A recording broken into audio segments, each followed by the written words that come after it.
All right, so I'm working on this 2005 Saab 9.3 2.0 turbo.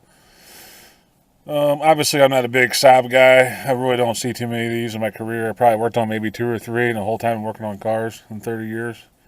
But a car's a car, so we're going to look at this one. The concern, I guess, is runs real rough sometimes. It smokes at startup, or it might start smoking.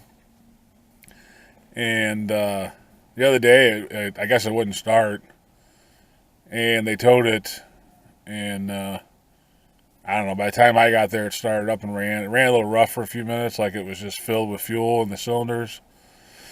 And then it cleared out, and it's been running good since then. Well, not good, but it's been running since then. Uh, so anyway, I did a little research on it. It's got 5 fault codes in the engine control. You can see here we got p0245, 201, 202, 203, 204. And those are all for injectors being open. Lighting's kind of bad. I'm kind of outside right now because I'm going to pull the computer out of this car probably and have it sent off. And then there's a charge air control valve circuit, open or short to ground. Anyway, what I'm mainly concerned about is these injectors having to open in the circuit. So my main concern is the opening the injectors. I think what's happening is the computer driver is keeping the injectors open instead of pulling it down the ground. And you can see here some of the fire cylinders. I actually cleared the computer on accident when I was messing with the wiring out there.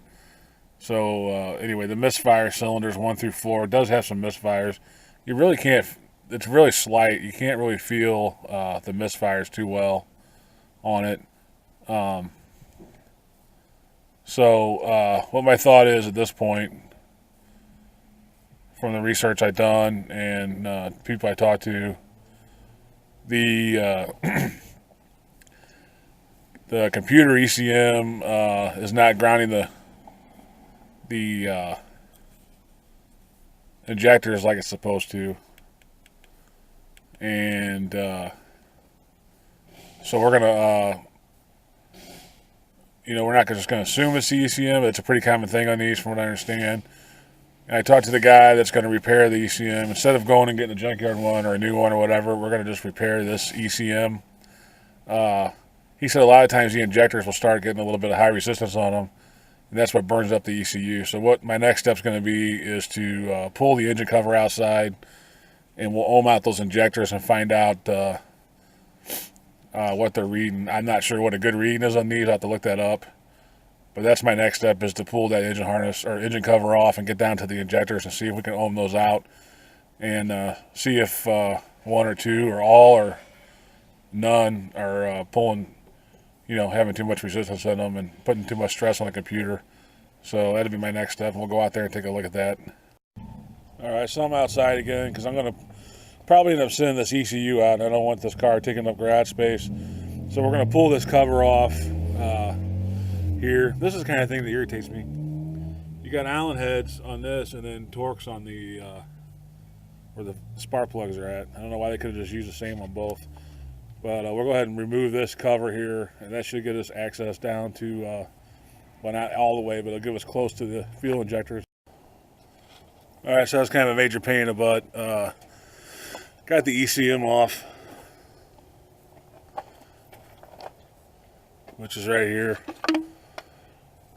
And these things are a major pain, especially I guess the car's older. You gotta pull these back and pull up on it. Had to remove the throttle body to get down to these injectors. Then under this fuel rail, they're not the easiest to get to. So we're gonna get the voltmeter out and check the ohms on them and see what's going on with them. All right, so I got the voltmeter, and number 4 is at about 12.9 to 13. I actually already went ahead and did all 4 of them, and they're all right at between 13 to 13.2. And I don't know the exact spec, the spec on this one, what it's supposed to be at.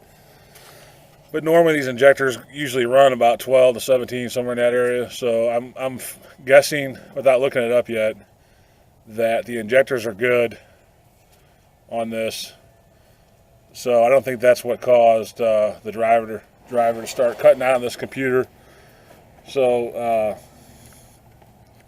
anyway, yeah. So that's how you check your injectors. You just take the connectors off, put your voltmeter leads, one on each one, and put them on the the contacts on the fuel injector, and you should get a reading normally between, like, say 12 to 17. Like I said, each car has its own spec. I'm going to try to look it up on this car and find out what it's supposed to be, but they're all real close to each other. Now if you had a bad one, it may it would have more resistance on it. So yeah, so at this point right now, I think what I'm going to do is look up the spec on it, just double check it, and then we're going to have this computer. I'm taking it, there's a guy in Illinois that rebuilds them and keeps all your information on it, so I won't have to reprogram it afterwards, put the VIN or reprogram the keys or anything. This is evidently a common problem on these Saabs, with the computer driver going bad on the computer, and then it causes these fuel injectors to open or stay open, and then it fills the cylinders with fuel, and that's why you get the smoking and the intermittent problems with it. So yeah, so we're gonna send this computer off, and I'm gonna double check on that, but I think at this point we're just looking at the computer on this car. These things were horrible to get off. The concept is, these are on there, and then this pulls back. The steel piece pulls all the way back, and it releases it, but I guess it's never been off, and it was a major fight getting these off without breaking them. Luckily we got them off without breaking them, but that was I'm sure on newer car, maybe on the newer cars it's easier, but these things were a real nightmare. The ECM sits right here. So anyway, yeah, I guess that's we will get this computer rebuilt, and I'll make another video. We'll do a test drive and make sure all the codes are gone, and see what happens. But I'm pretty confident. I checked the powers and grounds on this, and everything checked out. Like I said, it's intermittent, but it does run rich all the time. So there's not much else I can do at this point except to get this set off, get it rebuilt, and then I'll get it back on here, and we'll go for a test drive and see what we got.